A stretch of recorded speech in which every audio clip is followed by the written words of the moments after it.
یہ وہ حسین جس کے ماتھے کو اللہ کے نبی نے کتنی بار چوما ہوگا، آپ کے جسم کو آپ اپنی پیٹھ پر سوار کر کے چلتے تھے، ایک طرف حسن کو اٹھائے ہوئے ایک طرف حسین کو اٹھائے ہوئے، اور آپ جا رہے ہیں، کوئی بچہ کبھی ادھر چڑھ رہا ہے، یہ اترتا ہے تو دوسرا چڑھتا ہے۔ حضرت عمر سامنے سے آئے اور فرمایا یا نبی اللہ، کتنی شاندار سواری ہے، کتنی شاندار سواری ہے، ان شہزادوں کا کیا کہنا؟ یعنی نبی کی طرف اشارہ کیا کہ کیا شاندار سواری ہے۔ تو نبی نے کہا کہ تم یہ نہیں دیکھتے کہ سوار کتنا بلند و بالا ہے۔ امام حسن اور حسین کی طرف اشارہ کیا، سوار بھی کتنا بلند و بالا ہے۔ یعنی نبی جن سے یہ نبی کی فیملی، نبی کے لاڈلے، نبی کے نواسے، اور ان کے ساتھ یہ حشر، نبی اور ان صحابہ کرام کے بعد اس وقت اس دھرتی پر ان سے زیادہ پاکیزہ، ان سے زیادہ روحانی، ان سے زیادہ پیارے دنیا میں کوئی نہیں تھے۔ لیکن یہ دنیا کی مشقتیں کس طرح جھیلی؟ اس طرح کہ حضرت امام حسین اور بقیہ لوگوں کے لوگ سر لے کر کے جا رہے ہیں، خوشیاں منا رہے ہیں، یزیدی ٹولہ ان کا سر لے کے جا رہے ہیں، اور امام حسین کا سر جس کے پاس تھا اس کا نام تھا خولہ بن یزید، وہ سر اس رات اپنے گھر لے کے بھی گیا۔ ان کی بیوی کا نام ہے نورہ۔ وہ نورہ بیان کرتی ہے کہ جیسے ہی وہ گھر کے اندر سر لے کر کے میرا شوہر آیا، میں نے دیکھا کہ سفید پرندے اس سر کے آس پاس سایہ کیے ہوئے، اور وہاں سے ایک نور پھوٹ رہا ہے جو آسمان کی بلندی تک جا رہا ہے۔ رات کے اندھیرے میں مجھے وہ نور نظر آ رہا تھا۔ میں نے اپنے شوہر سے کہا کہ آج کے بعد اس گھر میں نہیں رہ سکتی، میں تجھے چھوڑتی ہوں اور جاتی ہوں۔ یہ نورہ کا بیان ہے، خولہ بن یزید کی بیوی کا۔ پھر یہاں سے عبید اللہ ابن زیاد کے دربار میں صبح سر رکھے گئے، تمام آل بیت کے سر، خواتین بندھی ہوئی ہیں، علی اصغر، چھوٹے بچے جو بیمار تھے بچ گئے تھے، باقی سب معصوم بچہ، ایک اور چھوٹا بچہ تھا وہ بھی شہید ہو گیا تھا، ایک اور نوجوان بچہ تھا وہ بھی شہید ہو گیا تھا، سبھی شہید ہو گئے تھے۔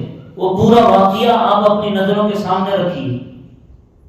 اور اب یہاں خواتین کون ہے؟ خواتین یہ نبی کی گھر والی بیٹیاں، نبی کے گھرانے کی بیٹیاں۔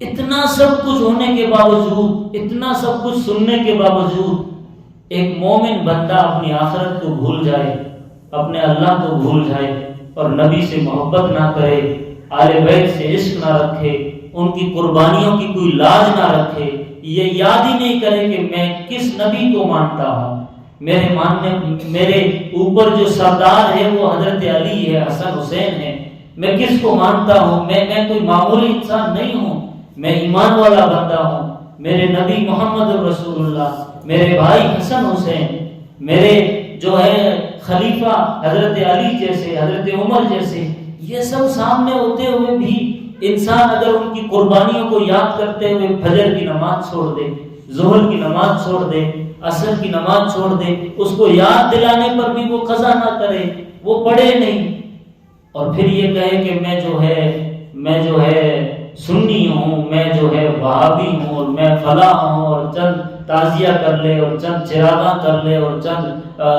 کھچڑا بنا لے، اور چند جو ہے پانی تقسیم کر دے، میٹھا پانی پلا دے، اور خوش ہو جائے کہ میں ایک مسلمان ہوں۔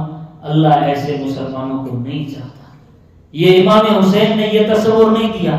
آپ تھوڑی دیر سوچئے، وہ سر جا رہا ہے، ادھر جسموں پر گھوڑوں کی تاپوں کے ذریعے سے جسموں کو چھلنی کر دیا گیا۔ عمر بن سعد، یہ عمر کون ہے؟ اس کو ذرا سمجھیے۔ سعد بن ابی وقاص کے بیٹے۔ سعد بن ابی وقاص کون ہے؟ بہت جلیل القدر صحابی۔ یہ وہ صحابی ہیں جن کو احد کے میدان میں نبی کریم صلی اللہ علیہ وسلم نے یہ کہا تھا کہ سعد میری جان جوکھم میں ہے، یعنی احد کے میدان میں نبی گر رہے تھے، دانت شہید ہو گئے تھے، سر زخمی ہو گیا تھا، آپ جگہ جگہ گر رہے تھے، آپ بے ہوش ہو رہے تھے، تو سعد اچانک بیچ میں آ گئے اور سعد سے کہا او سعد تیر چلاؤ میرے ماں باپ تم پر قربان. یعنی اس حضرت سعد بن ابی وقاص کو نبی کہہ رہے اے سعد تیر چلاؤ میرے ماں باپ. نبی اپنے امی ابو کے بارے میں کہہ رہے میرے ماں باپ آپ پر قربان. اور اس سعد بن ابی وقاص کا بیٹا عمر یہ گھوڑوں کے ذریعے سے آل بیت کی جتنی لاشیں ہیں ان کو برباد کر رہا ہے. ان کی سینوں کی ہڈیاں توڑ رہا ہے, ان کے ہاتھ پیر توڑ رہا ہے اور اس کے اوپر پھر پانی بہا دیتا ہے. یہ انسان کب کرتا ہے؟ یہ غلطی کب ہوتی ہے؟ جب انسان اپنی آخرت کو بھلا دیتا ہے اور جب ان آیات کو بھلا دیتا ہے, قیامت کی منزل کو بھلا دیتا ہے, اسے یہ بھول جاتا ہے کہ اللہ اس کے بارے میں مجھ سے پوچھ کرے گا, حساب و کتاب لے گا. یہ سر عبید اللہ ابن زیاد کے دربار میں جاتا ہے اور وہاں جانے کے بعد آتا ہے کہ عبید اللہ ابن زیاد نے ایک چھڑی لی اور امام حسین کے ہونٹوں کو ایسے ذرا اوپر کر کے دانتوں کو ایسے رگڑنے لگا. تو اس مجلس میں ایک صحابی تھے جن کا نام تھا زید بن ارقم رضی اللہ تعالیٰ. وہ کام کے کھڑے ہو گئے پورے صحابی اور کہنے لگے حکم بخت و ظالم تو کیا کر رہا ہے؟ یہ ہونٹوں کو میں نے اپنی آنکھوں سے نبی کو بوسہ دیتے ہوئے دیکھا ہے اور تو بے حرمتی کر رہا. وہ رک گیا, ڈر گیا, سہم گیا اور کہنے لگا اے بوڑھے اگر تو بوڑھا نہیں ہوتا تو تیری گردن اڑا دیتا. یہ سب کچھ ہوا ہے نبی کے لاڈلوں کے ساتھ, اس دین کی خاطر, اس اسلام کی خاطر, اس شریعت کی خاطر, اس کلمے کی خاطر, اس دعوتی مشن کی خاطر. پھر یہ سر جاتے ہیں دمشق جہاں یزید بیٹھا ہوا, وہاں جاتے ہیں. خواتین بندھی ہوئی ہیں. حضرت زینب حضرت حسین کی بہن, ان کا مرثیہ پڑھیں گے تو کلیجہ کانپتا ہے. عربی کے اندر پورا وہ مرثیہ ہے. پہلے زمانے میں آپ نے سنا ہوگا کبھی کہ کوئی مر جاتا تھا, گزر جاتا تھا تو بوڑھی عورتیں ان پر مرثیہ کلام پڑھتی تھی یاد کرتے ہوئے وہ ویسا تھا, وہ ویسا تھا, تو اس کو بولتے مرثیہ. امام حسین کی بہن نے بھی مرثیہ پڑھا جب لاشوں کو دیکھا اور بندی ہوئی لے جا رہی ہے, قیدی بنا لی گئی ہے. اور وہ جو علی اصغر جس کا نام آگے چل کر زین العابدین پڑا, علی اصغر, وہ بندھا ہوا بیمار ہے. انہوں نے یہ کہا تھا یا محمدہ یا محمدہ بناتک صدایا, تیری بیٹیاں آج پکڑی گئی, وذریتک مقتلہ, تیری اولاد آج قتل کر دی گئی. ھذا حسین بالعرا, یہ حسین خون میں لت پت, مزمل بالدماء, مقطع الاعضاء, اعضاء بکھرے پڑے, اور روتی ہوئی یہاں سے جا رہی دمشق کی طرف. وہاں یزید کے پاس جانے کے بعد ان کو مدینہ روانہ کر دیا گیا. مدینہ منورہ کے اندر بغاوت کا ماحول. جب سنا کہ امام حسین کے ساتھ یہ سب کچھ ہوا تو مدینے میں بغاوت.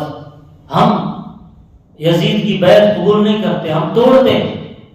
جب یہ ہوا تو یزید کے آرڈر پر شام سے, سیریا سے ایک گروپ جاتا ہے 27,000 گھوڑوں پر مشتمل, مدینے کا رخ کرتا ہے. اور یہ گھوڑے لے جا کر کے مسجد نبوی میں, اور آج جہاں روضہ مقدسہ ہے, ریاض الجنہ ہے, وہاں پر باندھے گئے. 3 دن تک یزید نے یہ آرڈر دیا تھا کہ جس کو جو مرضی آئے کرو. عورتوں کی عزتیں پامال کی گئی. 700 قرہ بڑے بڑے شہید کیے گئے. 1700 صحابہ کرام کی لاشوں کو, بڑے بڑے صحابہ کرام کی لاشوں کو درختوں پر لٹکایا گیا. 10,000 عام مسلمانوں کو شہید کیا گیا. مکے میں مدینہ پورا خالی ہو گیا. لوگ تتر بتر ہو گئے, خون خرابہ ہونے لگا, چاروں طرف آو بکا کی آوازیں آنے لگی. 3 دن تک کھلی اجازت. ایک صحابی ہے سعید ابن المسیب رضی اللہ تعالیٰ عنہ, فرماتے ہیں کہ میں 3 دن تک مسجد کے ایک کونے میں پڑا رہا، مسجد نبی میں اذان بند، نماز باجماعت بند، ایک بندہ نہیں تھا جو مسجد نبی میں آئے، کوئی گھروں میں لوگ ہی نہیں بچے تھے، ڈر اور وحشت کا ماحول ایسا تھا۔ ان 3 دنوں میں چونکہ بوڑھا ہو چکا تھا، لوگ مجھے یہ سمجھ رہے تھے کہ یہ کوئی پاگل ہے، دیوانہ ہے، یعنی میری حالت ایسی ہو گئی تھی کہ لوگوں نے یہ کہا کہ یہ پاگل ہے، اس کو چھوڑو۔ اگر لوگوں کو یہ پتا چل جاتا کہ میں ہوش و حواس میں ہوں تو میرے ساتھ بھی لوگ برا سلوک کرتے، لیکن کہا یہ بوڑھا ہے، پاگل ہے، سجایا ہوا ہے، چھوڑ دیا۔ میں 3 دن مسجد نبی کے کونے میں پڑا رہا، اذان کا وقت ہوتا تو اس وقت اللہ کے نبی کی قبر سے اذان کی آوازیں آتی اور میں قبر سے اذان کی آوازیں سنتا تھا، عجیب سما تھا۔ اسی طریقے سے حضرت جابر بن عبداللہ، ایک بوڑھے صحابی، یہ جابر بن عبداللہ کون ہے سنیے، خندق کا موقع تھا، 1400 صحابہ کرام کو بھوک لگی تھی اور نبی کو بھی بھوک لگی تھی۔ جابر بن عبداللہ گھر پہ گئے تھے، آپ نے وہ واقعہ فضائل اعمال میں اور دیگر جگہ پڑھا ہوگا کہ کچھ کھانا مل جائے۔ جب یہ گئے تو پتہ چلا 2 ہی لوگوں کا کھانا ہے، چپکے سے اللہ کے نبی کو بلایا کہ آپ کو دعوت۔ اللہ کے نبی کے پیٹ پر 2 پتھر بندھے ہوئے تھے۔ حضرت جابر کو ترس آیا، 2 ٹائم کا 2 لوگوں کا کھانا ہے۔ اللہ کے نبی نے پوری جماعت کو بلا لیا اور ان کے گھر پہنچ گئے، کہا کہ لاؤ، یہ تو ڈر گئے، گھبرا گئے۔ پھر نبی نے وہ تقسیم کرتے چلے گئے اور 1400 صحابہ کرام نے کھانا کھایا، لیکن کم نہیں پڑا، اتنی برکت ہوئی، اللہ نے برکت دی۔ یہ جابر بن عبداللہ فرماتے ہیں کہ لوگ میرے گھر میں گھسے، میری داڑھی پکڑ کر مجھے گھسیٹا، مجھ پر تشدد کیا، میرا مال جائیداد جو کچھ تھا سب کچھ چھین لیا۔ اسی طریقے سے ایک اور بوڑھے صحابی ہے، حضرت ابو سعید خدری رضی اللہ تعالیٰ عنہ، آپ نے نام سنا ہوگا، حدیثوں میں آتا ہے ابو سعید خدری رضی اللہ تعالیٰ عنہ۔ یہ بھی فرماتے ہیں کہ مجھ پر تشدد کیا گیا، میری گھر کی خواتین کے ساتھ بدسلوکی کی گئی، مجھے پکڑ کر، جبکہ یہ 90 اور 92 کے آس پاس کی عمر کے تھے، مجھ پر تشدد کیا، مجھے پکڑ کے مارا، اور میں جب گر گیا تو وہ شامی گروپ کا ایک فوجی آتا تھا، میرے داڑھی کی بال نوچتا تھا، ایک بال اکھاڑتا تھا اور مجھے تکلیف دیتے تھے۔ ایسا ظلم ڈھایا ہے ان یزیدیوں نے اور یزید کے اشاروں پر کام کرنے والے لوگوں نے۔ فرماتے ہیں سعید بن المسیب، مسجد نبی اور ریاض الجنہ میں گھوڑوں کی لید، گندگی، گوبر، اس کی وجہ سے چاروں طرف گندگی پھیل گئی تھی۔ آپ سوچئے کیا زمانہ ہوگا وہ۔ آج ایک مومن بندہ جاتا ہے ریاض الجنہ میں تو اتنی محبت میں اور مست اور مگن ہوتا ہے کہ ہٹنے کو دل نہیں کرتا، آواز اونچی نہیں کرتا، سلام بھی آہستہ سے پیش کرتا ہے، اتنا ادب اور خیال رکھتا ہے، ایک عام مسلمان۔ لیکن جو انسان اندھا ہو جائے ان کا حشر یہ ہوتا ہے۔ دیکھیے ریاض الجنہ میں گھوڑوں کی لید بکھری پڑی ہے اور وہ گندا کر دیا گیا۔ خود معاویہ بن یزید، یزید کا ایک بیٹا معاویہ بن یزید، وہ کہتا ہے اپنے باپ کے بارے میں جانتا ہوں کہ میرا باپ بڑا مجرم تھا، بڑا ظالم تھا، میں یہ بھی جانتا ہوں کہ قبر کے ساتھ اس کے ساتھ کیا کچھ سلوک کیا جا رہا ہے، اور میں یہ برداشت نہیں کر پا رہا ہوں کہ میرے باپ نے دختر رسول کے ساتھ، دختران رسول کے ساتھ، نبی کی بیٹیوں کے ساتھ یہ سلوک کیا۔ یہ غم کو انہوں نے اتنا اوڑا، یزید کا بیٹا معاویہ کہتا ہے اتنا اوڑا کہ گھر میں جا کے ایک جگہ پڑ گئے، نہ کھانا نہ پینا، اور 40 دن کے اندر یہ مر گئے۔ یزید بن معاویہ، یہ معاویہ بن یزید، یزید کے بیٹے کا نام بھی معاویہ تھا، یزید کے ابا کا نام بھی حضرت امیر معاویہ رضی اللہ تعالیٰ عنہ۔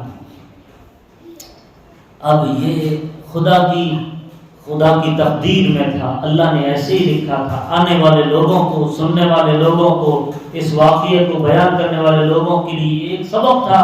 اللہ کے نبی علیہ السلام نے تو یہ اس وقت پیشین گوئی کر دی تھی۔ حضرت ام سلمہ نبی کی بیوی فرماتی ہے کہ ایک دن میں نے دیکھا نبی کریم صلی اللہ علیہ وسلم میرے حجرے میں امام حسین کو اپنے سینے سے لگائے ہوئے زہر و قطار رو رہے ہیں۔ میں اوپر چلی گئی، میں نے پوچھا کہ آپ کیوں رو رہے ہیں؟ فرمایا کہ ابھی ابھی جبریل امین میرے پاس آئے اور کہا کہ تمہاری امت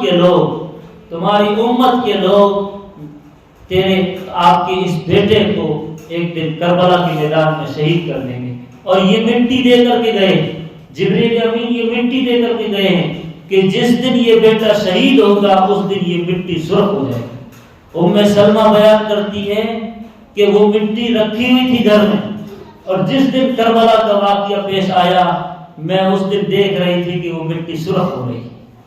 ام سلمہ بیان کرتی کہ مجھے مسجد نبوی کے اندر سے جنوں کی آواز آ رہی تھی، جنات یہ کہہ رہے تھے او ظالموں، او یزیدیوں، تم نے امام حسین کو اس ظالمیت اور اس بربریت کے ساتھ شہید کیا ہے، تم بخشے نہیں جاؤ گے، تمہارے اوپر فرشتوں کی لعنت، تمہارے اوپر جنوں کی لعنت، تمہارے اوپر بڑے بڑے انبیاء کی لعنت۔ یہ جن کہتے ہوئے مسجد نبوی کے اندھیرے میں یہ آواز مجھے سنائی دیتی تھی۔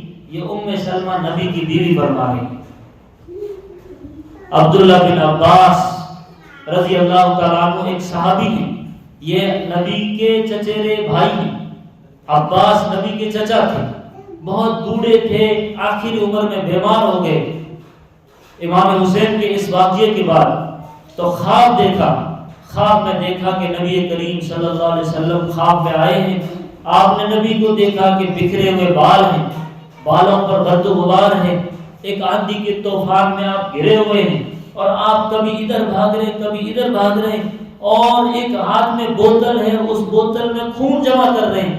میں نے میرے نبی سے پوچھا یا نبی اللہ آپ کیا کر رہے ہیں؟ فرمایا کہ میں امام حسین اور میرے نواسوں کا، میرے آل بیت کا خون اس بوتل میں جمع کر رہا ہوں، میں ان سب کے خلاف کل قیامت کے میدان میں اللہ کے حضور مقدمہ کروں گا۔ میں ان کا ایک ایک گریبان پکڑ کر کے پوچھوں گا کہ میرے نواسوں کے ساتھ یہ تم نے کیا کیا۔ یعنی اللہ کے نبی علیہ السلام یہ پیشین گوئی دے بھی گئے تھے، اور یہ ہونا تھا، خدا کی تقدیر میں ایسے ہی لکھا تھا۔ اب اس کی حکمت اللہ بہتر جانے، اس کی تعویلات بہت ساری ہے، لیکن آپ لوگوں کی سمجھ سے وہ تھوڑی بالاتر باتیں ہیں، اور نہ اس کا یہ وقت ہے، اس لیے اس میں ہم نہیں جاتے ہوئے یہی کہتے ہیں کہ دیکھیے ایک طرف یہ لوگ ہیں جو دین کے نام پر قربان ہو گئے، دین کے نام پر نہ چھوٹے معصوم بچوں کی فکر کی، نہ اپنی بیویوں کی فکر کی، پورا گھرانہ شہید، ایک فرد نہیں بچا، بچی تو خواتین بچی اور وہ بیمار بچہ بچا۔ ایسے کتنے واقعات ہیں، آپ نبی کی پوری سیرت پڑھیے، ہر ایک نے۔ اچھا آپ دیکھیے نبی کریم صلی اللہ علیہ وسلم نے اپنے گھرانے کے لوگوں کو ہمیشہ جب شہادت کا واقعہ کا موقع آیا، قربانی کا موقع آیا، تو ہمیشہ آگے رکھا۔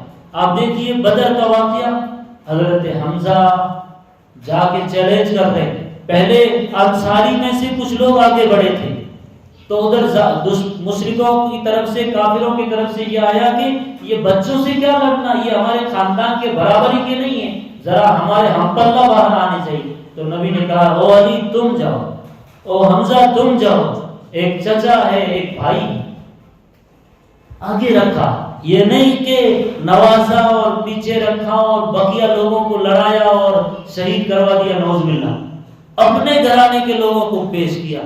اللہ کے نبی یہ میسج دینا چاہتے ہیں، لن تنالوا البر حتى تنفقوا مما تحبون، جب بھی موقع ہو اپنی لاڈلی چیز، اپنی چہیتی چیز دین کے نام پر قربان کرو۔ یہ نبی نے خود عملاً اور پریکٹیکل کر کے بتایا۔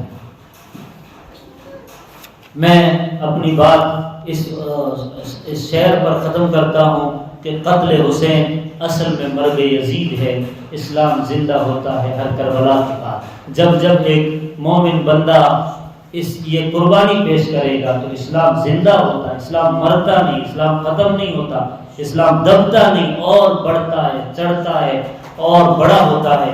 ایک کربلا کی خاک، اس احسان کو نہ بھول، خاک کہتے ہیں مٹی کو، ایک کربلا کی خاک، اس احسان کو نہ بھول، تڑپی ہے تجھ پہ لاش جگر گوشائے بطول، اسلام کے لہو سے تیری پیاس بجھ گئی، سیراب کر گیا تجھے خون رگے رسول، اسلام کے لہو سے، یعنی وہ جو گھرانہ تھا ان کے خون کو نبی نے، یہ شاعر نے کیا کہا، اسلام کے لہو سے تیری پیاس بجھ گئی، سیراب کر گیا تجھے خون رگے رسول، کرتی رہے گی پیش شہادت حسین کی، کرتی رہے گی پیش شہادت حسین کی، آزادی حیات کا یہ سرمدی اصول، کہ زندگی جینا ہے تو اس طرح آزادی کے ساتھ جیو، نہ یہ کہ دب کر کے، نہ یہ کہ صلح کر کے، نہ یہ کہ مظلوم بن کر، نہ یہ کہ دین کو بھلا کر اور اپنے سامنے آپ غلط چیز دیکھو اور حکمت کا لبادہ اوڑھ کر کے آپ اس کو ٹھنڈے بستے میں ڈال دو، نہیں، جو حق ہے وہ حق بولو، کرتی رہے گی پیش شہادت حسین کی، آزادی حیات کا یہ سرمدی اصول۔ اور آخر کے مصرے پر بات ختم کرتا ہوں، چڑھ جائے کٹ کے سر تیرا نیزے کی نوک پر، لیکن یزیدیوں کی نہ کر اطاعت قبول، لیکن یزیدی، یہی مومن کا ایک شیوا ہونا چاہیے، جو ظالم ہے اس کی اطاعت نہیں، جو حق پر نہیں ہے اس کی ماتحتی میں نہیں ہے، لیکن یزیدیوں کی نہ کر اطاعت قبول۔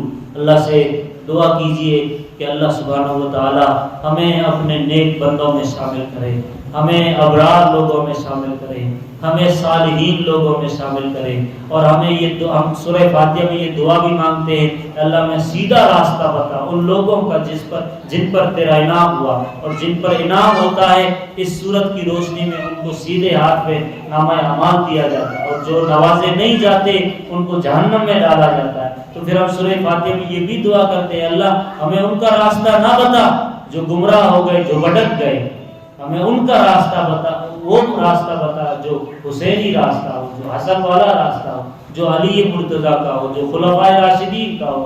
اللہ سے دعا کیجئے اللہ تبارک و تعالی ہم تمام کو قرآن پاک سمجھ کر پڑھنے کی توفیق عطا